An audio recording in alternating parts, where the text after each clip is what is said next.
Okay, hai Mami. Okay, jom kita unboxing Autumnz Hybrid Duo double electric press pump.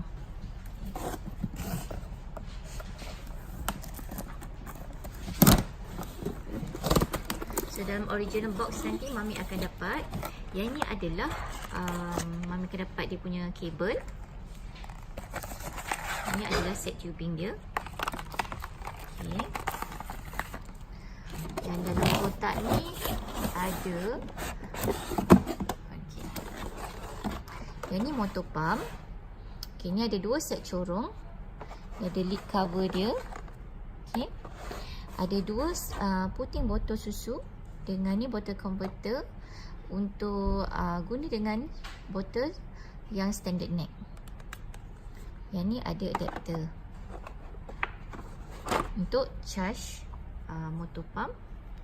Dia sambung macam ni. Lepas tu cucuk dekat motor pump.